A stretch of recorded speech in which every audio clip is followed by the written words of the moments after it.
The grandfather clock struck 11, its chimes echoing through the Hargrove mansion, as Brielle Whittaker, 28, scrubbed marble floors with hands that once signed million-dollar grants. Invisible to the elite, she was a ghost in their world, until Catherine Langford, the icy fiancée of tycoon Benjamin Hargrove, descended the spiral staircase, her heels clicking like a predator's claws. "You missed a spot," Catherine sneered, her voice slicing the silence. "But don't worry. I'm giving you a chance to see how real success looks." With a flick of her wrist, she dropped a cream-colored wedding invitation at Brielle's feet. The elegant script, a cruel taunt: "Catherine and Benjamin request the honor of your presence." Brielle's fingers steady, despite the sting, closed around the card. Catherine thought she was mocking a nobody, a housekeeper humbled by life's cruelties. She didn't know Brielle once commanded boardrooms, built a legacy that saved countless lives, or that the scandal that broke her was built on lies she could still expose. From the shadows, Benjamin watched unease stirring in his chest. Why did Brielle's quiet strength feel more powerful than Catherine's calculated charm? As Catherine's laughter rang out, Brielle tucked the invitation away, a spark of defiance in her eyes that promised a reckoning. What happens when a woman dismissed as nothing reveals she's been everything all along? The weight of the invitation felt heavier than its ivory paper suggested. Brielle made her way to the East Wing, where 65-year-old Evelyn Hargrove lay propped against silk pillows, her silver hair catching the morning light streaming through crystal-clear windows. This room had become Brielle's sanctuary over the past 8 months, the only place in the mansion where she felt truly seen. "Good morning, Mrs. Hargrove," Brielle whispered, setting down the breakfast tray with hands that had once signed million-dollar funding agreements. "How are we feeling today?" Evelyn's tired eyes brightened the way they always did when Brielle entered the room. "Better now that you're here, dear. You have such peaceful hands." She paused, studying Brielle's face with the wisdom of 8 decades. "But your heart looks heavy today. Heavier than usual." Brielle smoothed the covers, avoiding eye contact. Some days, the weight of her fallen world pressed heavier than others, especially when Catherine's cruelty cut particularly deep. "Some days are harder than others, ma'am." "That woman," Evelyn said softly, referring to Catherine without naming her. "She doesn't see you, does she?" "Not really. She looks at you and sees only what she wants to see. Someone she can make feel smaller so she can feel bigger." A silence stretched between them, filled with understanding that had grown over months of shared mornings, shared stories, shared humanity. Brielle had become the closest thing to family Mrs. Hargrove had, the only person in this house who spoke to her like she mattered, who remembered her preferences, who listened to her stories about her late husband with genuine interest.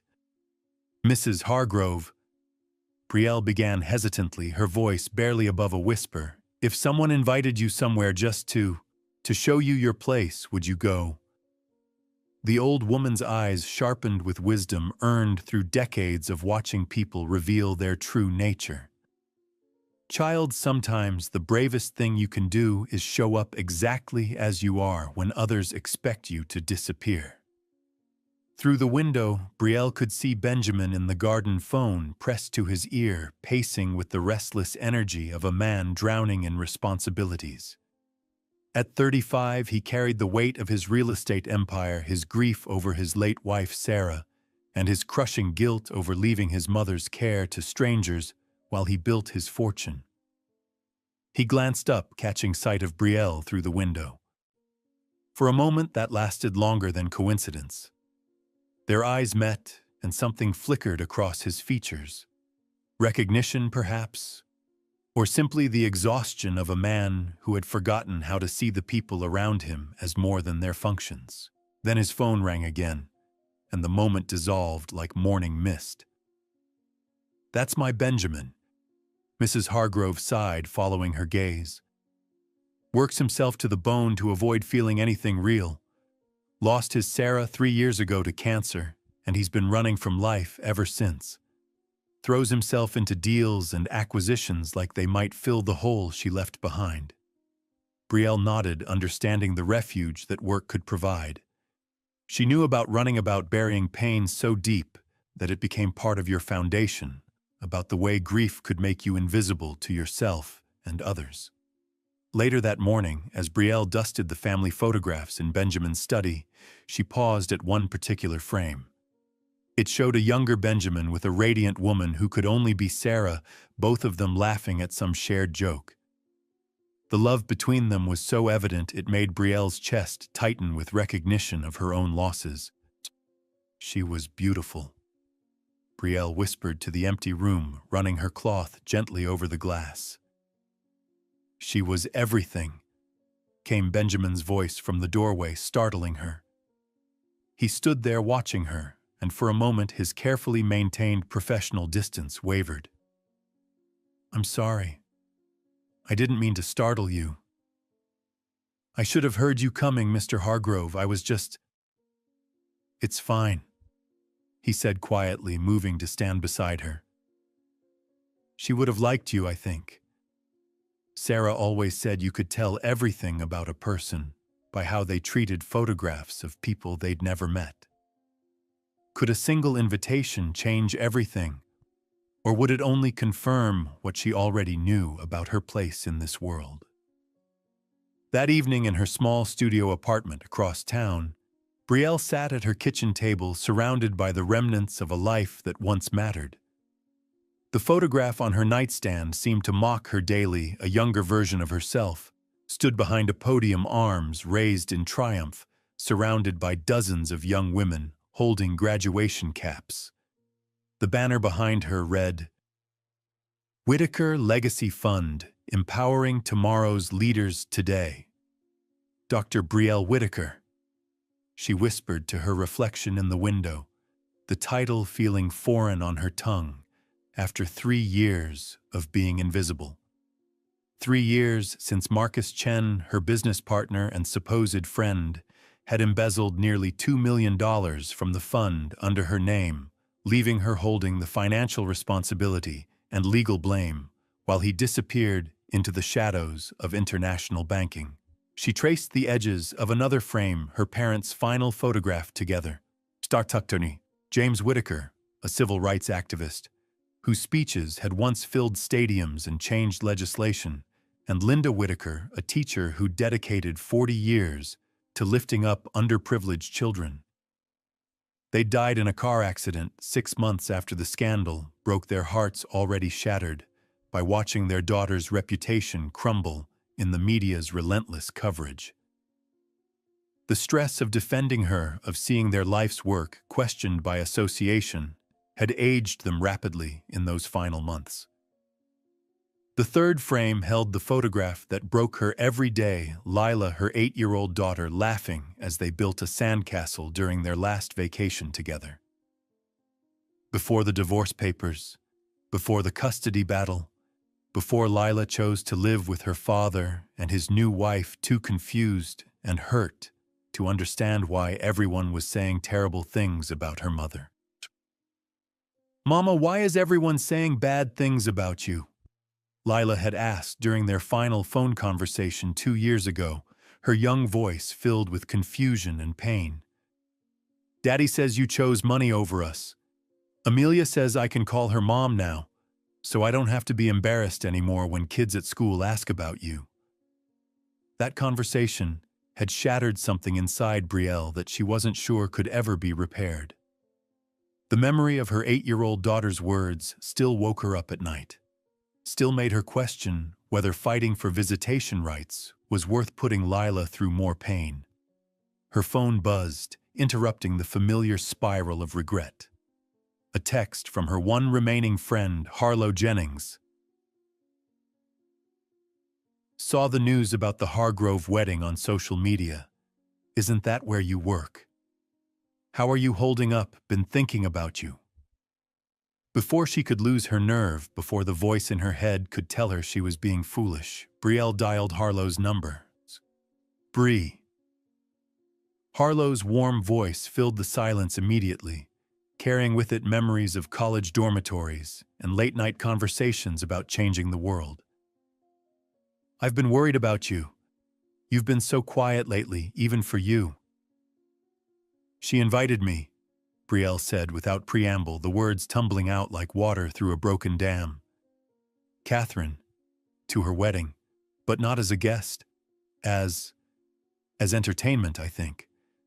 She wants me to see how the other half lives, wants to remind me of my place. Silence stretched across the line before Harlow's voice returned fierce with protective anger that reminded Brielle why their friendship had survived everything else falling apart. That entitled little Harlow. Right, sorry. But Bree, you don't have to go. You don't have to subject yourself to that kind of humiliation. You've been through enough. More than enough. What if I want to? The question surprised them both. Another pause, longer this time, filled with the weight of understanding that only comes from years of friendship. Then I'll help you show them exactly who Brielle Whittaker really is. But first you need to remember who that is.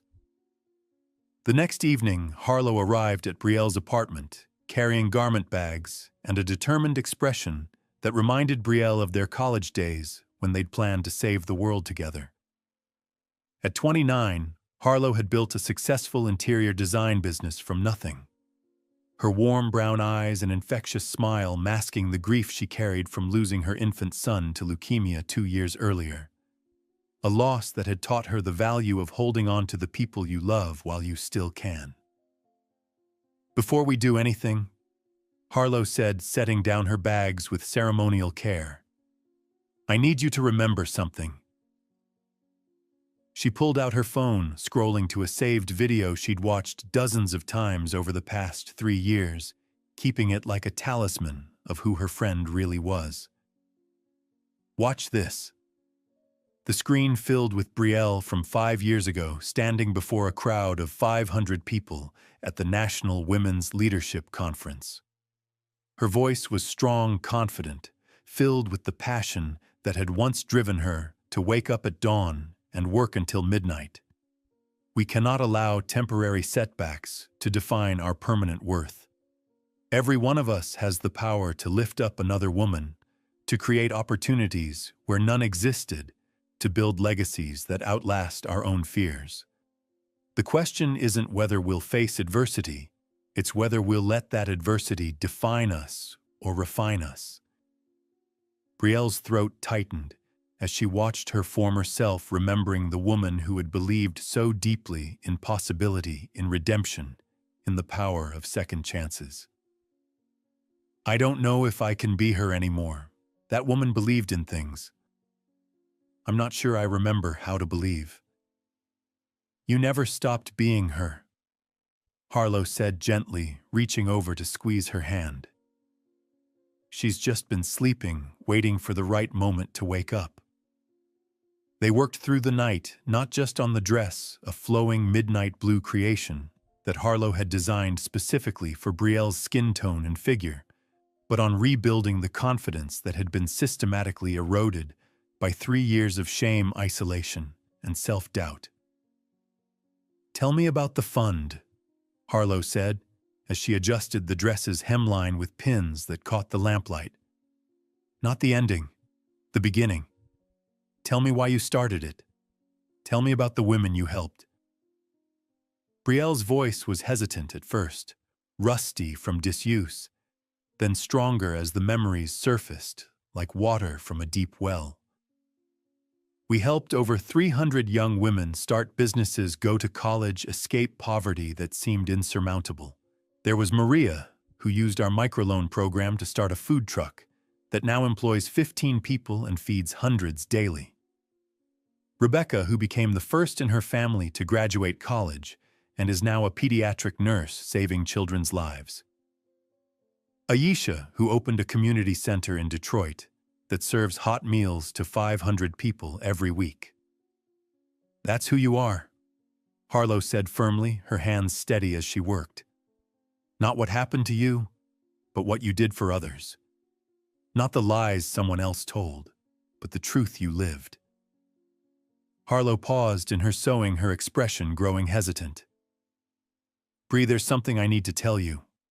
I found Lila on social media. I've been following her accounts for months just to make sure she's okay. When I heard about the wedding, I sent her a message.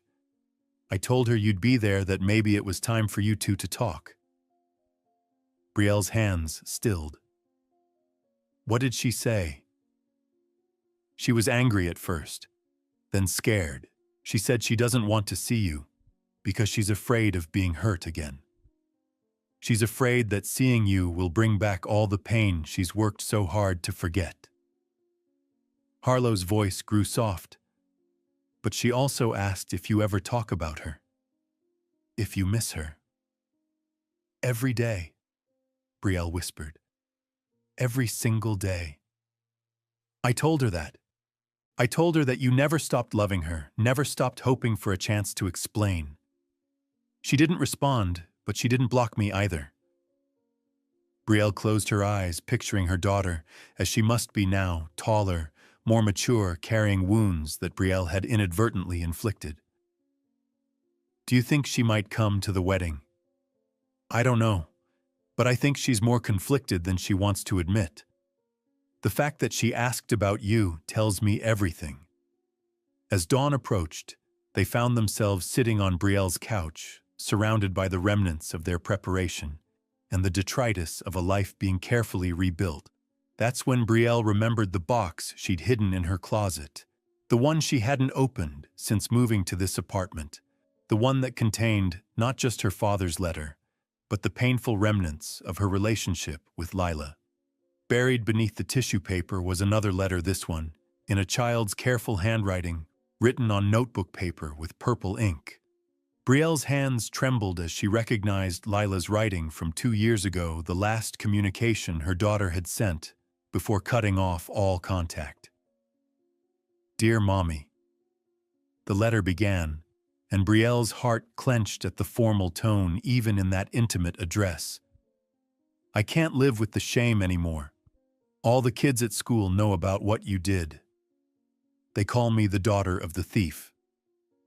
Daddy says I shouldn't write to you, but I wanted you to know that I'm trying to forget.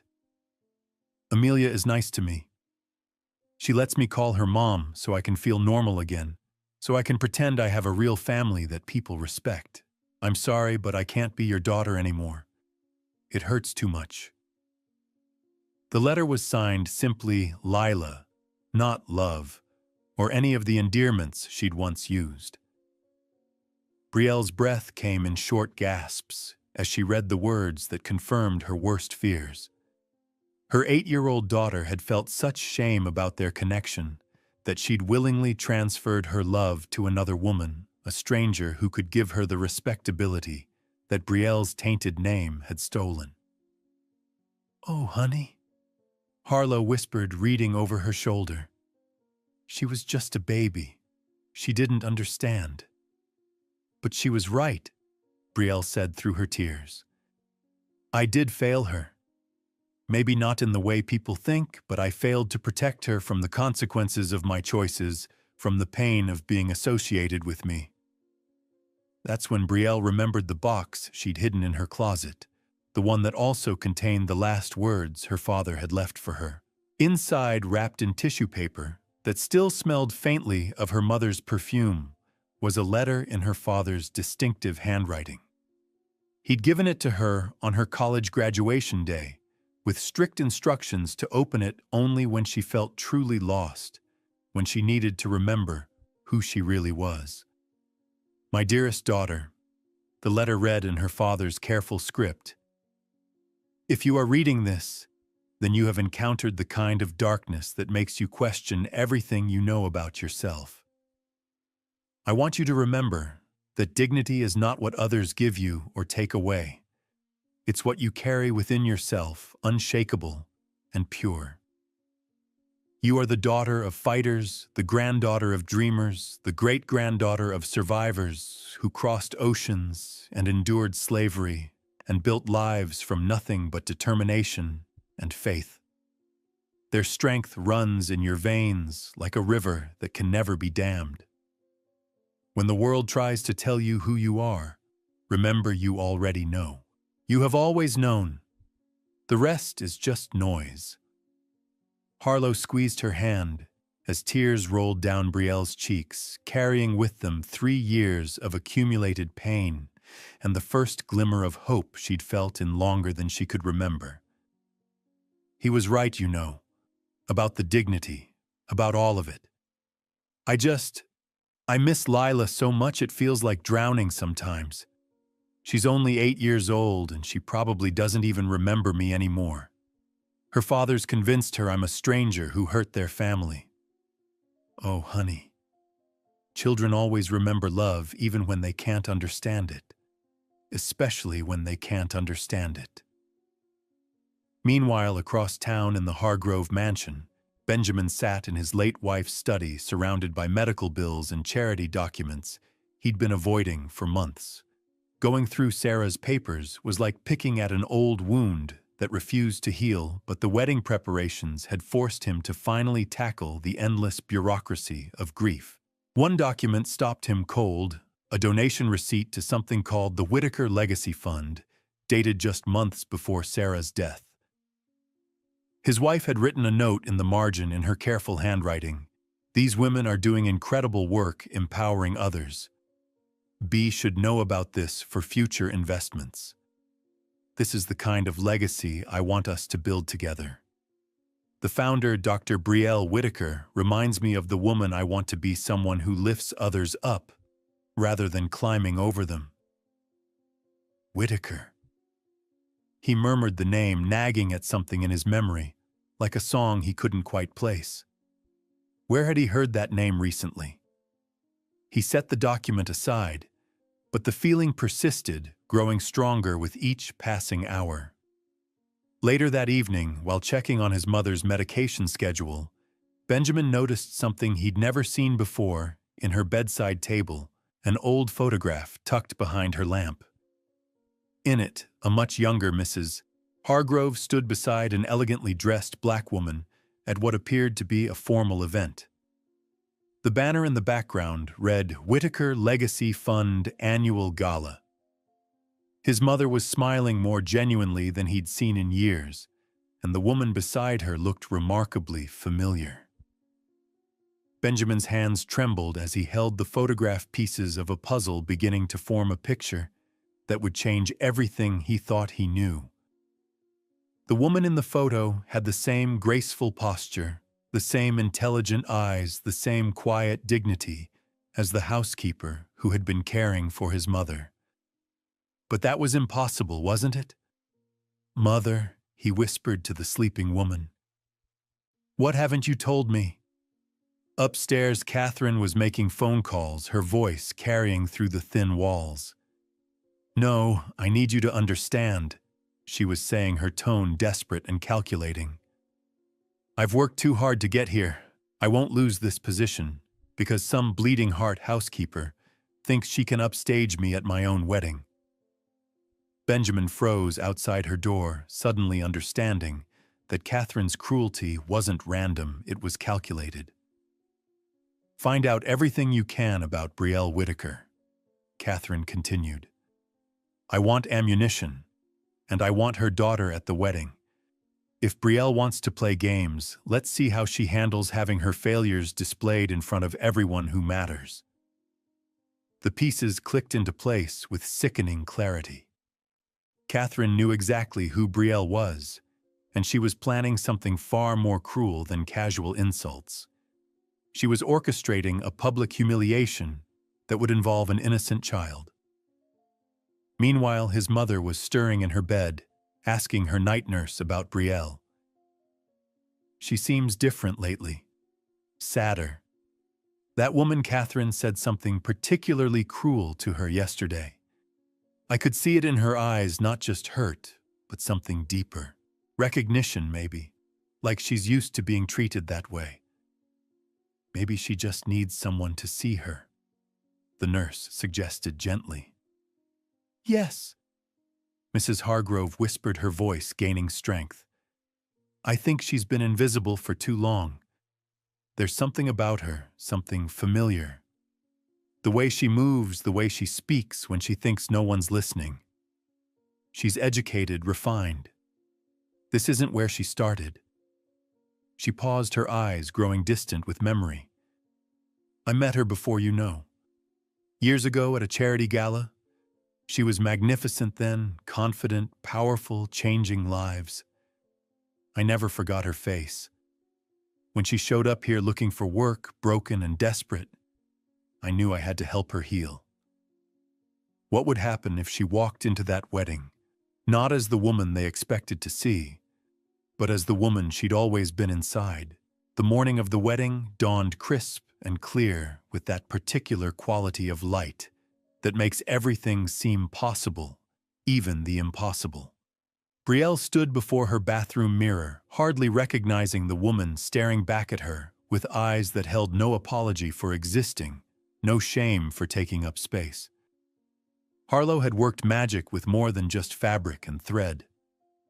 The midnight blue dress hugged Brielle's figure perfectly, its flowing lines suggesting both strength and grace, the color bringing out the golden undertones in her dark skin. Her natural hair, which she'd been hiding under head wraps for months, was styled in elegant locks that framed her face like a crown.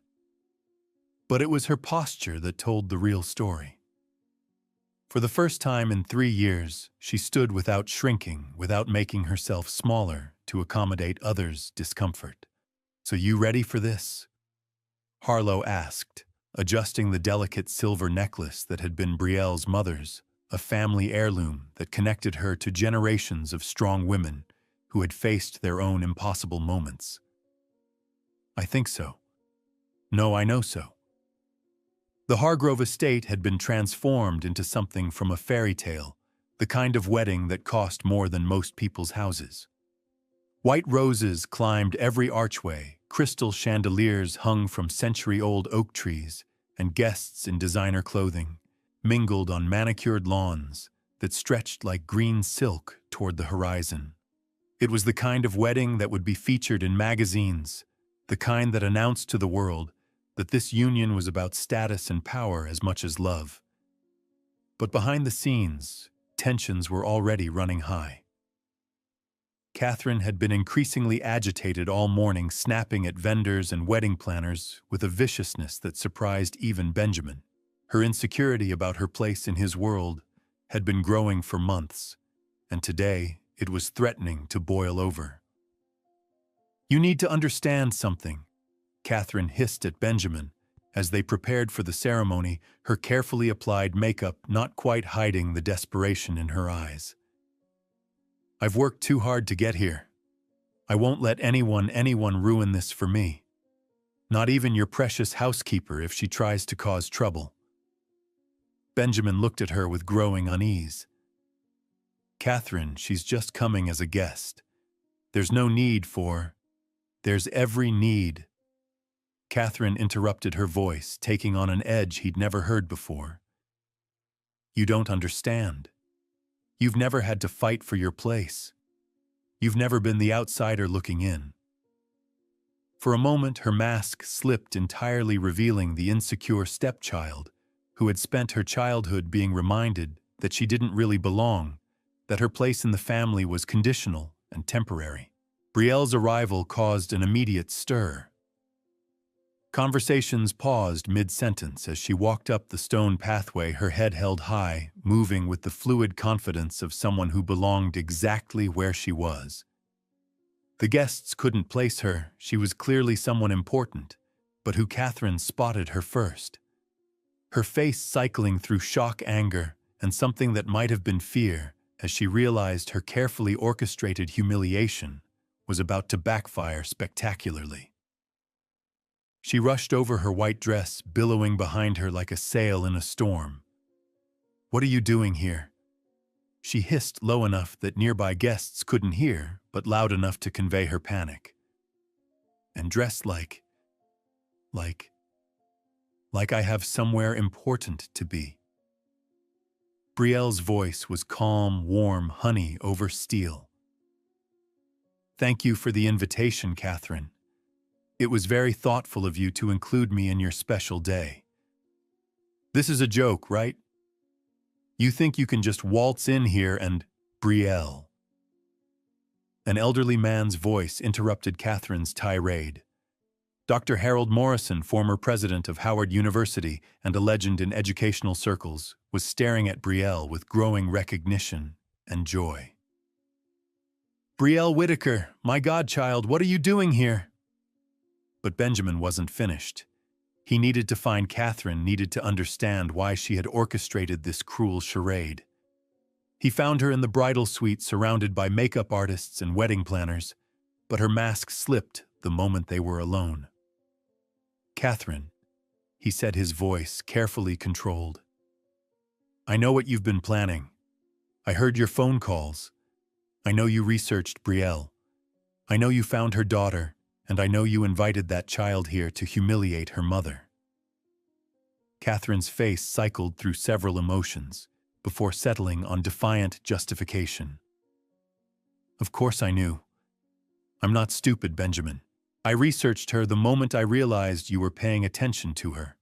And yes, I invited her daughter. I thought it would be educational for everyone to see the full picture of who Brielle Whittaker really is. You used my mother's illness to get close to me."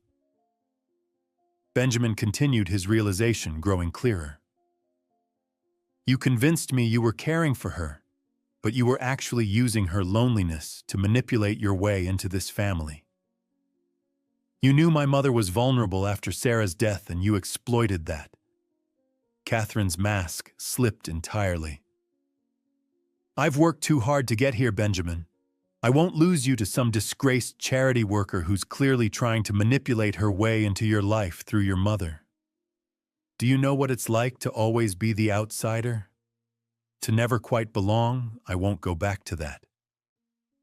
So you decided to destroy someone who was already broken. I decided to remind everyone of their place," Catherine snapped, "including her pathetic daughter, who can see firsthand what happens when you fail as spectacularly as her mother did." Benjamin stared at her, as if seeing her for the first time. "My God, Catherine, you're not just cruel. You're calculating in your cruelty. You've turned a child into a weapon." The sight of her daughter calling another woman mommy while referring to her by her first name hit Brielle like a physical blow, but she forced herself to remain standing, to breathe, to be the mother Lila needed in this moment, even if she couldn't claim the title. What made it worse was overhearing Lila whisper to a young girl beside her, apparently a friend Catherine had brought along, to make the humiliation more complete. "I don't know why Brielle is here. Amelia said we were just coming to see a pretty wedding. I didn't know she would be here." The pain in her daughter's voice, the confusion, the fear, the way she referred to her own mother by her first name as if they were strangers, nearly brought Brielle to her knees. Catherine's face went pale as Dr. Morrison approached with his wife, both beaming at Brielle as if she were their own daughter returned from the dead. "Dr. Morrison," Brielle said warmly, extending her hand with the grace of someone who had once commanded respect in rooms full of powerful people. "How wonderful to see you. How is Rebecca doing? The Whittaker Legacy Fund scholarship put our granddaughter through medical school." Mrs. Morrison said, tears springing to her eyes. "She's doing her residency at Johns Hopkins, now specializing in pediatric oncology. We can never thank you enough for believing in her when no one else would take the risk." A small crowd was beginning to gather, drawn by the obvious affection in the elderly couple's voices and the mystery of this elegant woman who commanded such respect. Catherine stood frozen, watching her carefully constructed narrative crumble in real time. "I don't understand," whispered a young woman nearby, her voice carrying in the suddenly attentive crowd. "Isn't that the housekeeper? The woman who takes care of old Mrs. Hargrove? But Benjamin had heard Dr. Morrison's words from across the lawn, and something was clicking into place like tumblers in a lock. Whitaker Legacy Fund. The same organization his wife had donated to. The same name that had been nagging at his memory since he'd found Sarah's note. He began moving through the crowd, his mind racing as pieces of a puzzle he hadn't even known he was solving began to form a picture that changed everything.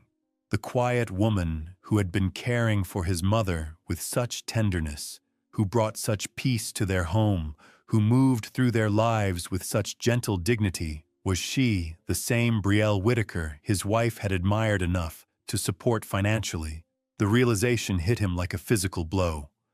All those months of watching her care for his mother, of seeing her quiet strength, of noticing the way she carried herself with unconscious grace, he'd been blind to who she really was. "Benjamin?" Catherine called out, her voice sharp with panic as she watched him approach. "This woman is disrupting our wedding. She's just the help, she doesn't belong here."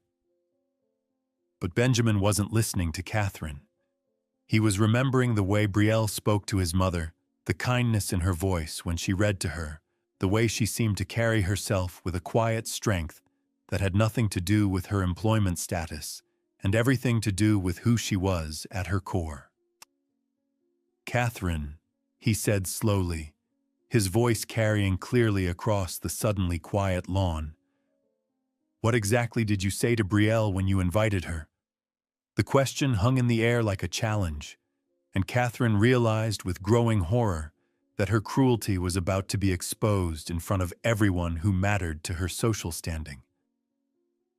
I just thought she might enjoy seeing how the other half lives," Catherine stammered, her voice growing smaller as she realized the magnitude of her mistake. The crowd was listening now, phones discreetly appearing as guests sensed drama unfolding. "The other half?" Dr. Morrison's voice was sharp with indignation that cut through the garden party atmosphere like a blade. "Young lady, do you have any idea who you're talking about?" Brielle Whitaker founded one of the most successful women's empowerment organizations in the country. She's helped hundreds of women build better lives, escape poverty, achieve dreams that seemed impossible.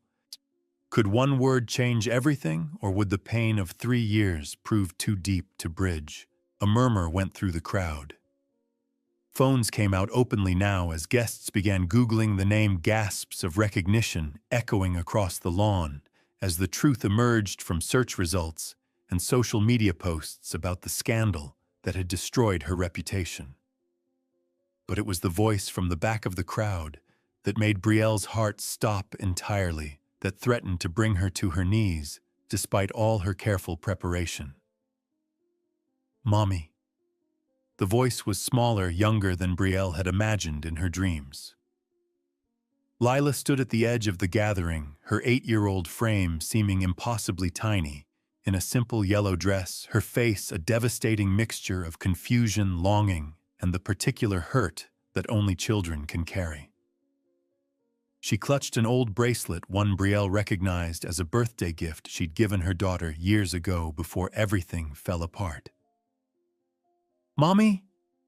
Lila repeated, her voice breaking on the word she'd been told not to use anymore. "What are you doing here?" Daddy said. "Daddy said you were gone, that you didn't want to see me anymore." The crowd had gone completely silent, sensing the weight of this unexpected family drama unfolding before them, like a play they hadn't paid to see but couldn't look away from. Brielle's carefully maintained composure threatened to crumble as she looked at her daughter, so small, so confused, so very far away, despite standing only 20 feet apart.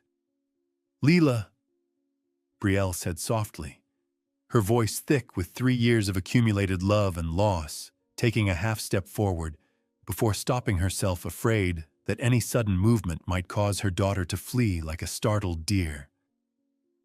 "You look so beautiful, sweetheart. You've grown so much." "Don't call me that." Lila's voice cracked, but there was less conviction in it than pain. Amelia says I shouldn't call you Mommy anymore. She says I should call her Mommy instead because she takes care of me now." The words hit Brielle like physical blows, each one carrying the weight of years of accumulated hurt and misunderstanding. But before she could respond, before she could begin to explain the truth that had been kept from her daughter, Catherine seized the moment like a lifeline. "You see," Catherine's voice rose triumphantly, feeding off the drama like oxygen. "Even her own daughter knows the truth. This woman is a fraud, a failure who destroys everything she touches. She abandoned her child, lost her business, and now she's trying to destroy mine. Catherine!" Benjamin's voice cut through her tirade like a blade, cold and final. "Stop. Right now." But Catherine was beyond stopping her fear and desperation, driving her to more vicious attacks. Her voice rising to carry across the entire gathering. "She's nobody, Benjamin, a housekeeper, who can't even keep her own child. Look at her pathetic grasping, trying to relive past glory. That was probably all lies anyway. That's enough." The voice belonged to Mrs. Hargrove, who had somehow made her way down from her room in her wheelchair, pushed by her nurse. The elderly woman's eyes blazed with righteous anger that made everyone in the vicinity take a step back. "Catherine Langford, you are a cruel, small-minded girl, and I will not have you speaking to Brielle that way in my home." "Mrs. Hargrove, please." Catherine tried to backtrack, suddenly aware that her future mother-in-law was publicly opposing her. "You don't understand the situation." "I understand perfectly," the old woman said firmly, her voice carrying the authority of 8 decades of watching people reveal their true nature. "I understand that Brielle has spent 8 months caring for me with more compassion and dignity than you've shown in 2 years of supposedly being part of this family.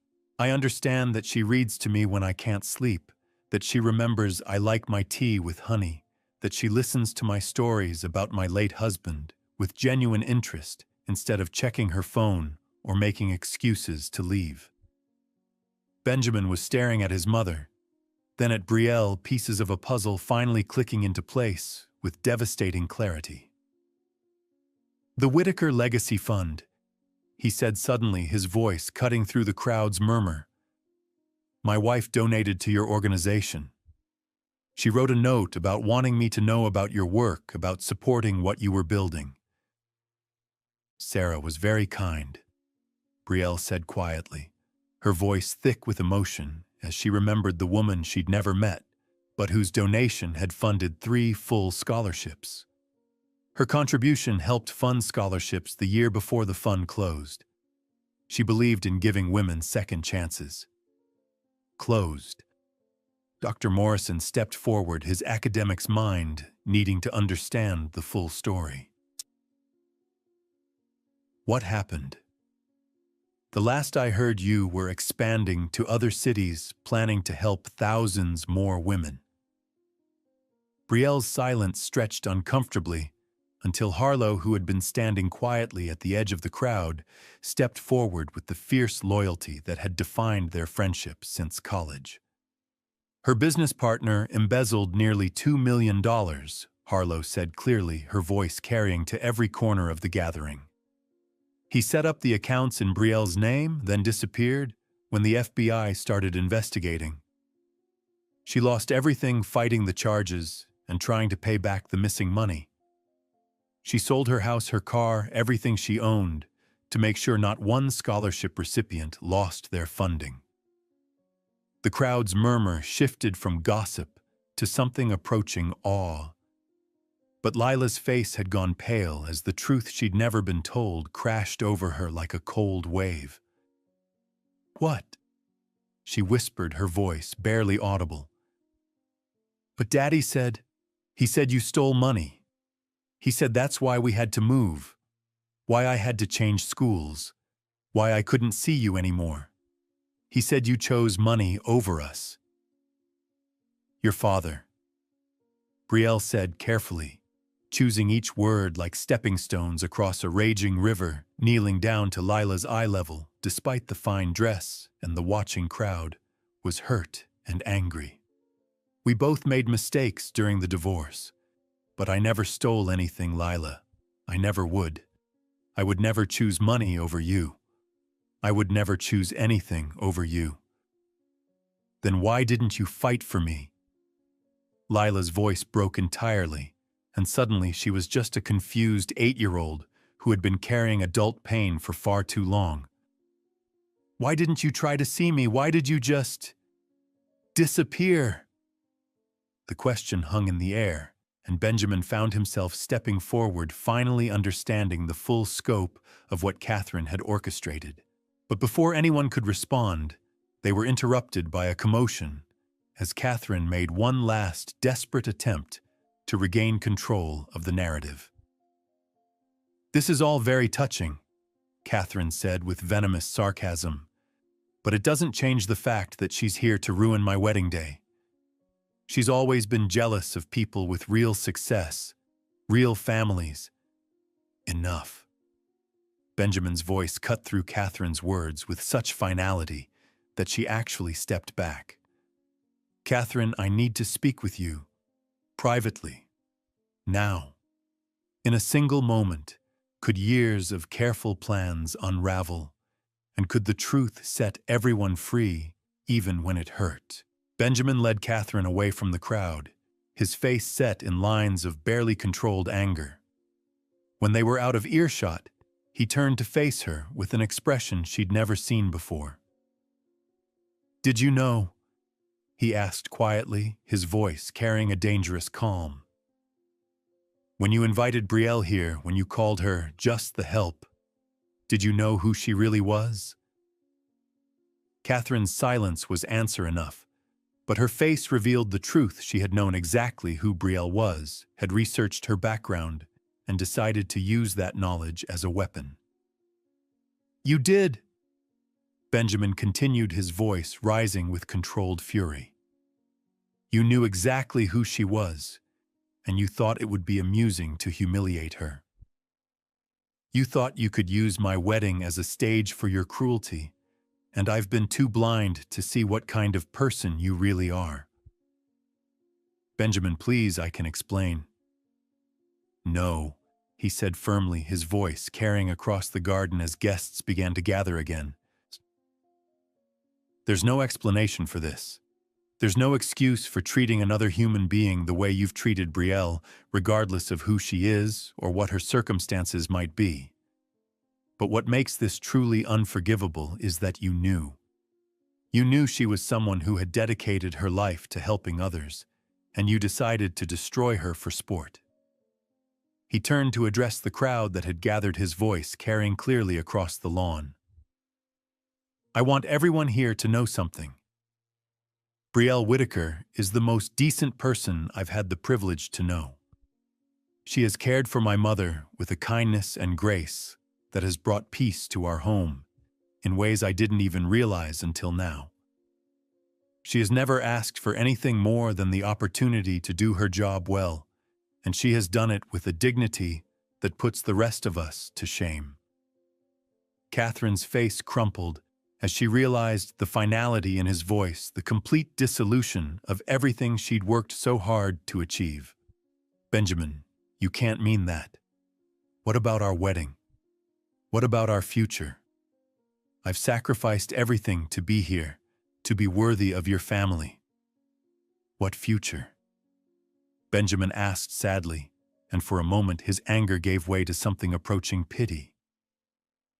"Catherine, you just showed me everything I needed to know about who you really are. And the truth is, I don't think I can love someone capable of such calculated cruelty." The wedding that was supposed to cement Catherine's social position had become her complete undoing.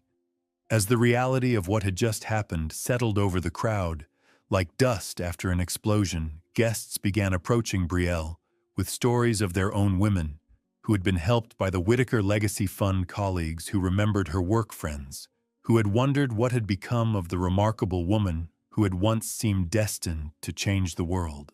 Catherine stood alone near the altar that should have been the site of her triumph, her carefully constructed world crumbling around her like a house of cards in a strong wind. The woman she had invited to humiliate was being embraced by everyone who mattered, while she faced the devastating realization that her actions had not only cost her Benjamin, but had revealed her character to an audience of their entire social circle. As Catherine gathered what remained of her dignity and left with the few guests who still felt obligated to support her, Benjamin found himself drawn back to the small cluster of people surrounding Brielle and Lila. The young girl was asking questions now, her confusion beginning to give way to a desperate need to understand what had really happened to her family. "Mrs. Morrison," Lila was saying to the elderly woman, her voice shaking with the effort of holding back tears. "You really knew my mommy when she was before, oh darling, Mrs.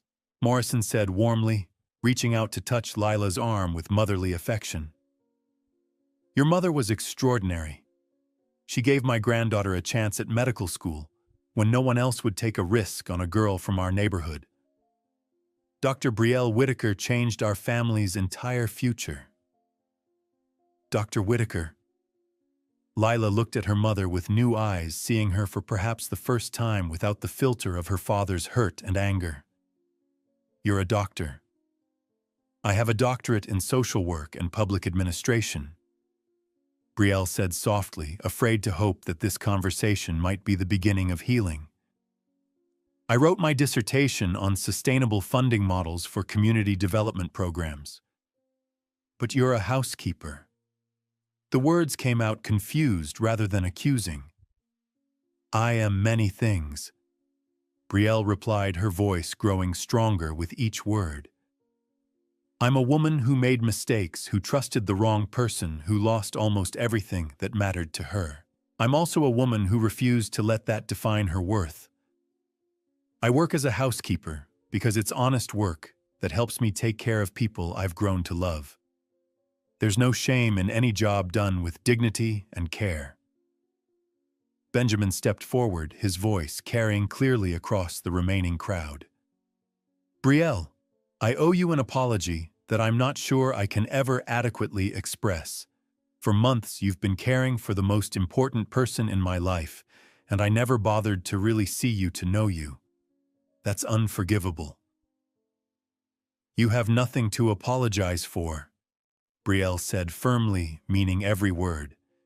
"You've been respectful and kind, and you've given me the privilege of caring for your mother. That's been a gift, not a burden." "Nevertheless," Benjamin continued, "I'd like to make amends. Would you consider letting me help you restart the Whitaker Legacy Fund? I have resources, connections, and more importantly, I have Sarah's notes about organizations she believed deserved support. Yours was at the top of her list." The offer hung in the air like a possibility made tangible, like a door opening onto a future Brielle had stopped allowing herself to imagine. But as she reached into her small purse to find her handkerchief, her father's letter, the one she'd been carrying for strength, slipped out and fluttered to the ground. Benjamin bent to retrieve it, and as he handed it back, his eyes caught the familiar handwriting and the words, "Dignity is not what others give you or take away." "Your father's letter?" he asked gently. Brielle nodded, her eyes filling with tears. "He told me to read it when I felt lost, when I needed to remember who I really was." Without asking permission, Dr. Morrison spoke up. "Would you mind if Benjamin read it aloud? I think we all need to hear what Dr. Whitaker had to say." The crowd murmured agreement, and Brielle, overwhelmed by the day's events, nodded her consent. Benjamin's voice was clear and strong as he read, "My dearest daughter, if you are reading this, then you have encountered the kind of darkness that makes you question everything you know about yourself. I want you to remember that dignity is not what others give you or take away. It's what you carry within yourself, unshakable and pure. You are the daughter of fighters, the granddaughter of dreamers, the great-granddaughter of survivors who crossed oceans and endured slavery and built lives from nothing but determination and faith. Their strength runs in your veins like a river that can never be dammed. When the world tries to tell you who you are, remember you already know. You have always known. The rest is just noise. The crowd was silent, many openly weeping, but all eyes turned to Lila, who had been standing frozen throughout the reading, her small hand clutched around an old bracelet. Slowly, she took a step toward Brielle, then another. The crowd held its breath as the 8-year-old approached her mother with the careful deliberation of someone much older.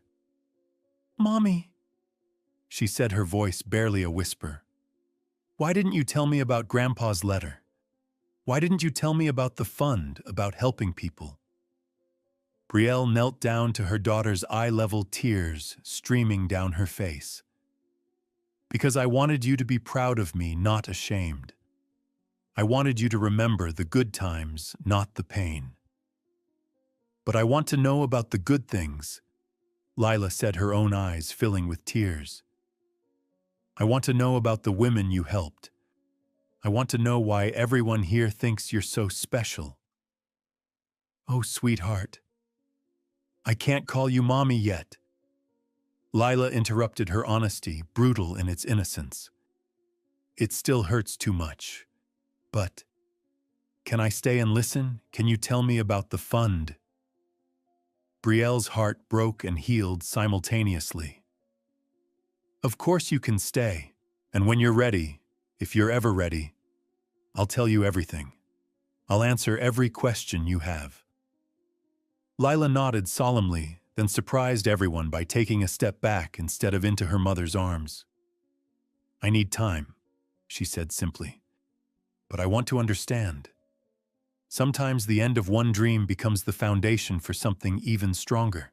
3 weeks later, the formal dining room in the Hargrove mansion had been converted into a meeting space where Brielle Benjamin and a small committee of supporters worked together to rebuild the Whitaker Legacy Fund from the ground up. This time, with multiple oversight systems, a board of directors who knew Brielle's story intimately, and safeguards that would prevent another betrayal like the one that had nearly destroyed her. "We have enough initial funding to support 12 scholarships this year," Benjamin reported, looking up from his laptop with satisfaction. "And 3 local businesses have committed to providing internships for recipients." Brielle nodded, making notes in a leather-bound planner that had been a gift from Mrs. Hargrove Evelyn now. "That's a good start. Slow and sustainable growth this time." The sound of laughter drifted in from the garden where Lila was visiting for the afternoon. The reconciliation between mother and daughter was happening gradually, carefully, with the help of a family counselor who specialized in rebuilding relationships after trauma and misunderstanding. But progress was being made one conversation at a time. "She's been asking about staying over on weekends," Benjamin mentioned casually, though there was nothing casual about the hope in his voice. "Her father seems open to expanding the visitation schedule." "I know. We've been talking more frequently." Brielle's voice was carefully neutral, afraid to jinx the delicate progress they were making. "He's admitted that he let his own anger and hurt color how he talked to Lila about me.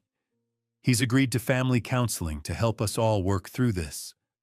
Through the window, they could see Lila pushing Evelyn's wheelchair around the garden paths, chatting animatedly about something that was making the elderly woman laugh with genuine delight. The two had bonded immediately. Evelyn's stories about Benjamin's childhood, keeping Lila entertained during her visits, while Lila's presence had brought new energy to the elderly woman's days. "She's good with her," Benjamin observed, watching his mother come alive in ways he hadn't seen since before Sarah's death. "They understand each other somehow." "Lila has always been drawn to older people. She used to spend hours listening to my father's stories about the civil rights movement. Brielle's voice grew soft with memory. I think she gets her sense of justice from him. Yesterday, she asked me if the fund could have a special program for kids who want to learn about fighting for what's right. What did you tell her? That we'd consider it for the future. That maybe she could help design it when she's older. Speaking of justice, Benjamin said, closing his laptop.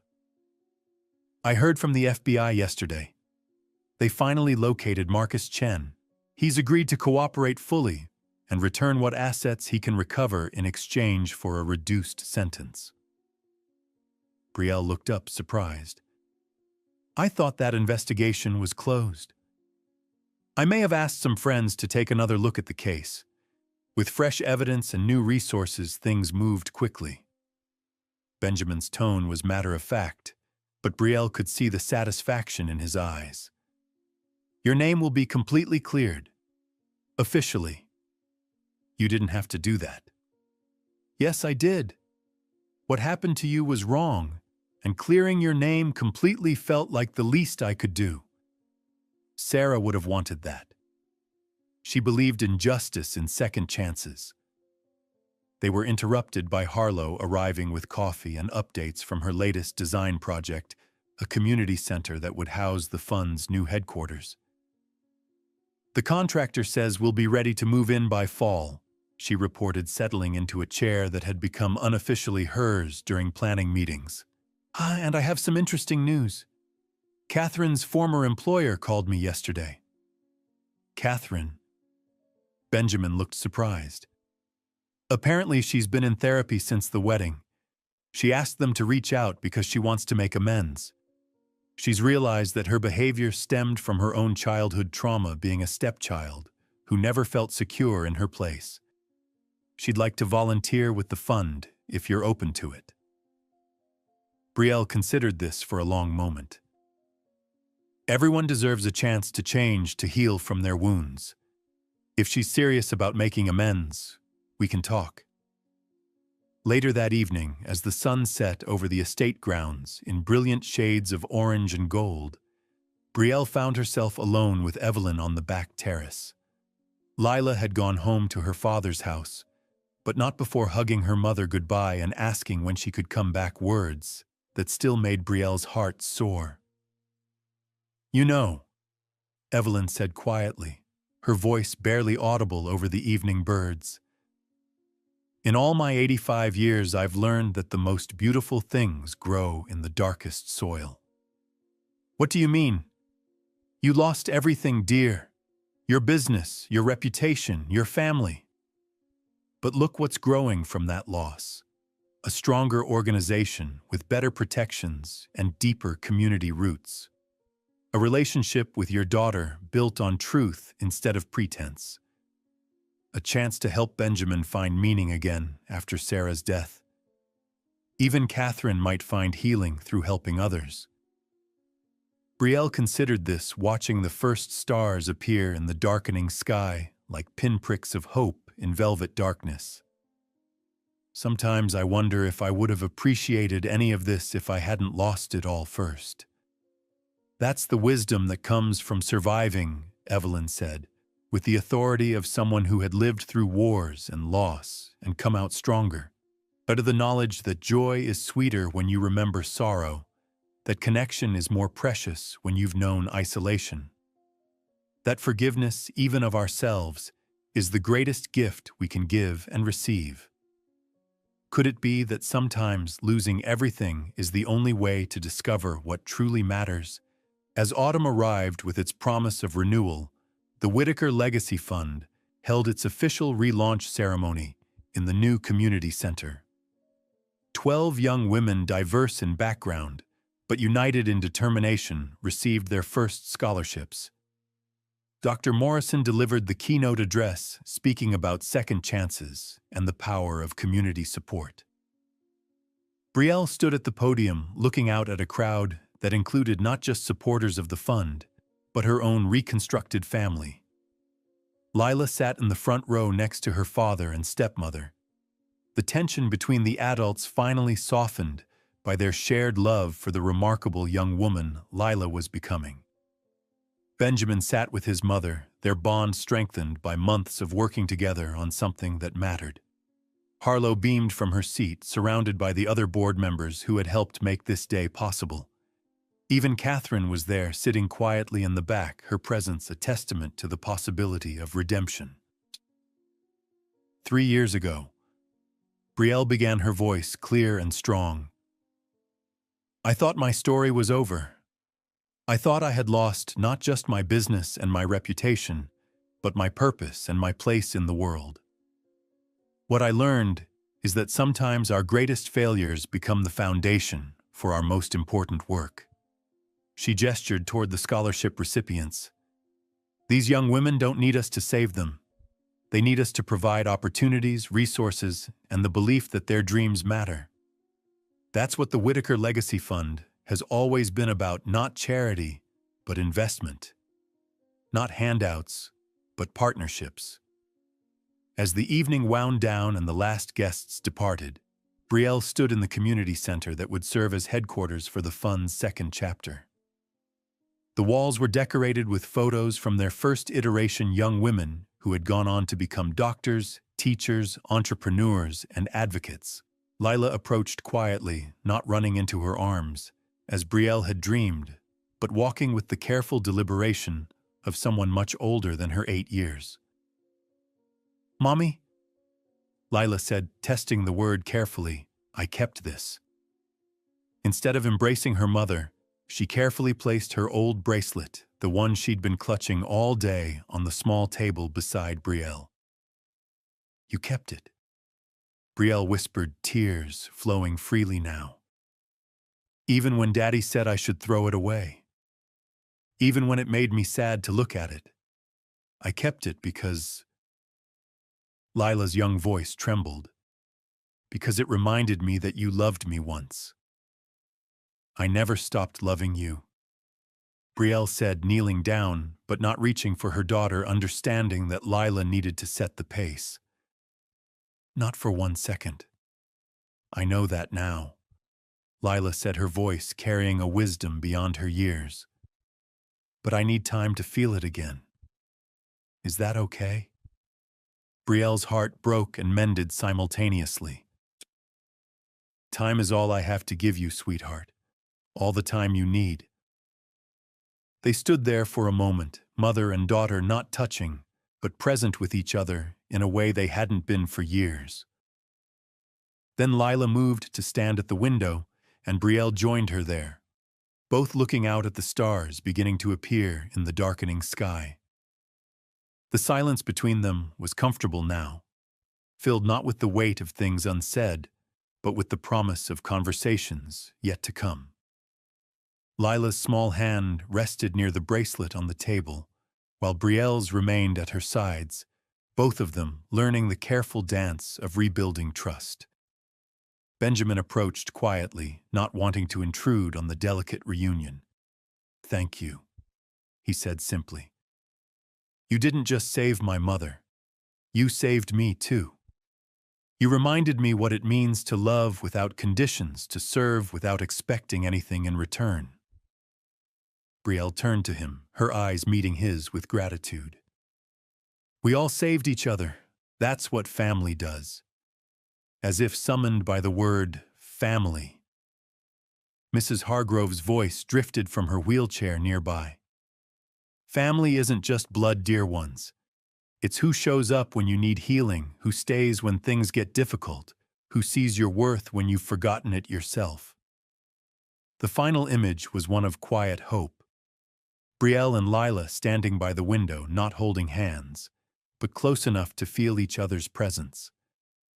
Their eyes met in the reflection of the glass, mother and daughter, seeing each other clearly for the first time in years. The bracelet caught the last rays of sunlight streaming through the window, a bridge between their past and the future they might build together. Outside, Catherine sat alone in her car in the parking lot, watching through her rearview mirror as the real family she had tried to destroy found their way back to each other.